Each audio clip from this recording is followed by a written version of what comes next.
Hello everyone, this is Isha Vishwakarma and I am welcome you in this chapter. इस chapter में मैं पहले थोड़ा आपको चार्ट पे और थोड़ा व्हाइट बोर्ड पे कॉन्सेप्ट क्लियर करूंगी कि कितने टाइप्स ऑफ मार्केट होते हैं. उसके बाद फर्दर हम आगे बात करने वाले सारी चीजों पर. तो let's go and welcome back. Okay, तो हमारे 3 टाइप ऑफ मार्केट होते हैं, आपको पता होगा. ठीक है, ये हमारे 3 टाइप ऑफ मार्केट होते हैं. सबसे पहला जो होता है हमारा दैट इज अप ट्रेंड. आपने बहुत अच्छे से सुना होगा, क्लियर भी होगा ये सारी चीजें. Second is sideways. Okay, and the third one, the last one is down trend. ठीक है, ये कॉन्सेप्ट तो सबका क्लियर है, लेकिन बहुत सारे लोग आइडेंटिफाई नहीं कर पाते कि मैम ये ट्रेंड कौन सा चल रहा है ओवरऑल. तो ओवरऑल ट्रेंड की अगर हम बात करते हैं, लेकिन उससे पहले इसको थोड़ा सा ब्रीफ में देखेंगे. अब देखो, जैसे पहले मैंने बताया था दैट अब ट्रेंड होगा तो मार्केट इज लाइक दिस. ठीक, कॉन्सेप्ट क्लियर. साइडवेज में क्या होता है, 2 प्राइस में आपका मार्केट फंसा रहता है, कोई क्लैरिटी नहीं देता है हमें, और हमेशा हमें ये बोला जाता है कि we should not trade in this field, यानी अवॉइड करना चाहिए क्योंकि क्लैरिटी नहीं रहती है, पैटर्न्स बन रहे होते हैं उस टाइम. फिर लास्ट आता है डाउन ट्रेंड, जिसमें क्लैरिटी एकदम क्लियर है, that is market is going in the down direction. लेकिन उससे पहले एक कॉन्सेप्ट जो आप बिगनर से बहुत ज्यादा गलती होती है वो देख लेते हैं. देखो, जब भी अप ट्रेंड में मार्केट रहता है तो आपको क्या लगता है, ये एक कौन सा पीक है, ये मान लो ये आपका पीक है. ठीक है, इसको हम सपोज कर लेंगे दिस इज हायर हाई. ठीक, लेकिन इससे जो ऊंचा है that is higher high also, और ये सेकेंड वाले पीक से भी है तो this is also higher high. ठीक, अब आपका क्या है, ये सबसे लोअर पार्ट है, दैट इज लोअर लो. अब ये वाला इससे, ऑब्वियसली बात है, ये इससे बड़ा है तो आप लोअर तो रखोगे क्योंकि ये इससे लोअर है, और इससे हाई है तो लोअर हाई. इससे हाई है same as it is, this is lower high, and इससे ये. अब देखो, अब क्या होता है मार्केट, ये जब मार्केट एक ट्रेंड लाइन यहां से हमारा बन रहा है, ऐसे ही जब हम पीक्स को 3 से 4 पीक्स जब मिलते हैं तो उसको हम ऐड करते हैं, वो ट्रेंड लाइन होता है. ये ट्रेंड लाइन होता है. और जब भी अप ट्रेंड में मार्केट होता है तो यहाँ पे जब ये ब्रेकआउट हमें मिलता है ना दिस पॉइंट, तो यहाँ पे एक लोअर लो बनाता है. उसके बाद मार्केट का ट्रेंड रिवर्सल होता है, यानी ट्रेंड रिवर्स हो जाता है आपका, और उसमें आप कैंडलस्टिक पैटर्न नहीं पढ़ोगे. यानी कुछ ऐसे कैंडल्स होते हैं जिनका एकदम करेक्ट आइडेंटिफिकेशन होता है कि इसके बाद से मार्केट में आपका रिवर्सल आना तय है. तो कुछ ऐसे करके आप बहुत सारे प्रॉफिट जनरेट कर सकते हो. This is very easy. तो ये आपका क्या हो गया, this is your trend reversal. ठीक है, जहां से मार्केट आपका, अगर ये अप ट्रेंड है, यहां से इसी फेज को हम ब्रेकआउट भी बोलते हैं. अगर ब्रेकआउट हुआ तो ये आपका डाउन ट्रेंड में जाएगा. सपोज अब ये इसी का हम अगर रिवर्स करें तो ये आपका डाउन ट्रेंड है, राइट. उसी तरीके से आपका ये higher high, higher low, higher high, higher low, higher high, and अब यहीं से अगर मान लो मार्केट अगेन एक ट्रेंड बना रहा है. ठीक है, यहां से इसने ब्रेकआउट दिया, उसके बाद से ट्रेंड रिवर्स हो जाएगा, उसके बाद से ये ऊपर चला जाएगा. यानी डाउन ट्रेंड में चल रहा था, एक पैटर्न पे हमें यहाँ पे ब्रेकआउट देखने को मिला. ठीक है, ये ब्रेकआउट देखने को मिला, यहाँ से तुरंत रिवर्स हो जाएगा आपका. अगर ये आप सारी चीजें सीख लेते हो ना, मैं ये कहती हूँ कि अगर सपोर्ट रेजिस्टेंस पे आप वर्क करते हो बहुत लंबे समय तक के लिए, तो आपको किसी चीज की जरूरत ही नहीं रहेगी. थोड़ा बहुत प्राइस एक्शन, कैंडलस्टिक पैटर्न्स पढ़ लो, आप आराम से ट्रेडिंग कर सकते हो.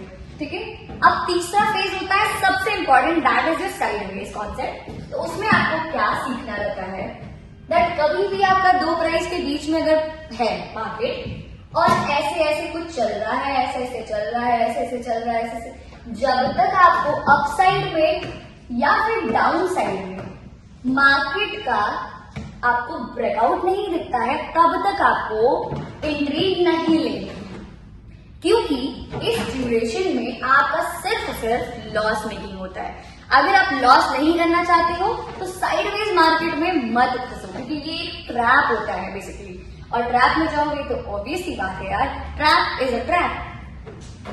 अब ये सारी चीजें हमने पढ़ ली, मार्केट पता चल गया, मार्केट में ट्रेंड कौन कौन से होते हैं, what is it exactly, up trend, sideways and down trend. अब इसके बाद हम क्या पढ़ेंगे, सपोर्ट रेजिस्टेंस पढ़ना है. लेकिन उससे पहले आई थिंक सो बहुत सारे लोग सपोर्ट रेजिस्टेंस बता भी देते हैं, लेकिन जब तक आप चार्ट पे कैंडल्स को पता ही नहीं कर पाओगे कि कैंडल्स बन क्या रहे, फॉर्मेशन बता क्या रहा है, उसके बाद आप सपोर्ट रेजिस्टेंस कैसे बनाओगे। लेकिन उससे पहले आपको ये जानना जरूरी है कि कैंडल क्या बताता है। आपको पता है कैंडल स्टिक पैटर्न्स बेसिकली एक जापानीज डिक्शनरी से इसके सारे नेम्स का इन्वेंशन हुआ, यानी एक पूरा ये जापानीज वाला एडिशन चलेगा, ठीक है। लेकिन उससे पहले आपको ये पता करना पड़ेगा कि कैंडल हमें बहुत कुछ बताता है, मार्केट में आने से पहले बहुत कुछ चीख चीख के चिल्ला के बताता है। तो चलिए पहले उससे पहले आपको ये बता दूं कि दो टाइप के मार्केट में कैंडल होते हैं। फर्स्ट इज आपका बुल कैंडल होता है, ठीक है। और यहाँ पे हम देखेंगे इसको हम रेड से बियर कैंडल बोलेंगे, ठीक है। अब बुल और बियर क्यों बोलते हैं ये अभी आपको पता चलेगा। सपोज ये एक ग्रीन कैंडल है, ठीक है, जो इस तरीके से होती है। आपके अच्छे के लिए मैं इसको कलर भी कर देती हूँ, ठीक है, थोड़ा रियलिस्टिक लगेगा। जब भी हम ग्रीन कैंडल यानी बुलिश कैंडल्स की बात करते हैं तो बुलिश कैंडल हमेशा नीचे से ओपन होता है और क्लोज कहाँ होता है, ऊपर। This is the very basic concept जो आपको ध्यान रखना पड़ेगा। वहीं अगर इसकी बात कर ले बियर कैंडल की, तो आपका बियर कैंडल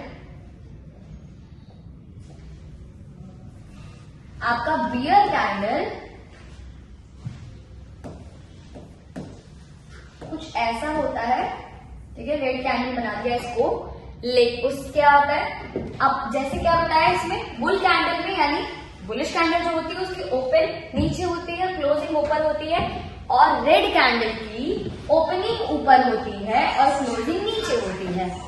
समझ में आया? This is very basic concept, क्योंकि आप देख लो एक तरीके से ग्रीन कैंडल है तो नीचे ओपनिंग होगी और ऊपर क्लोजिंग होगी, और रेड कैंडल है तो नीचे क्लोजिंग होगी। इसका take opposite, high is same, this is your high and this is your low, this is your high and this is your लो।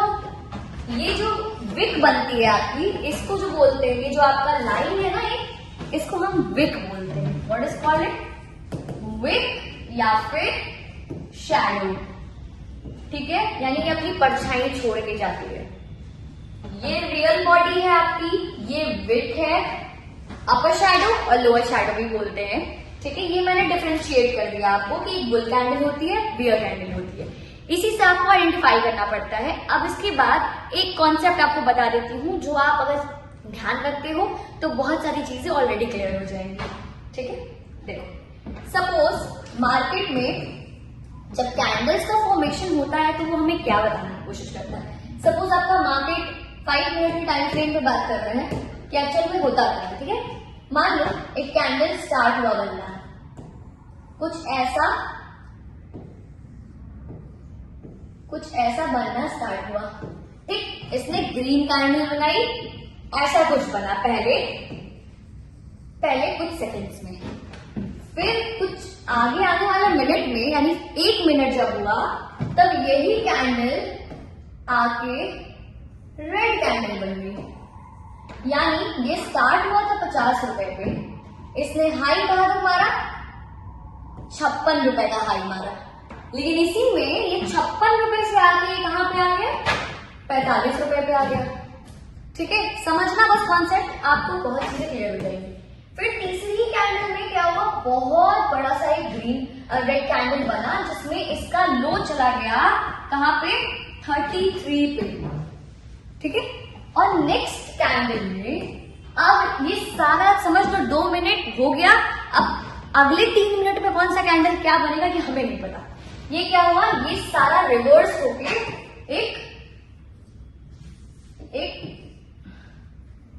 एक डोजी बना दिया, यानी जहां से स्टार्ट किया था वहीं पे खत्म।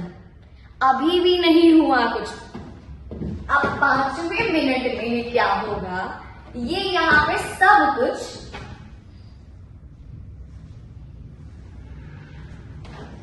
Leave that.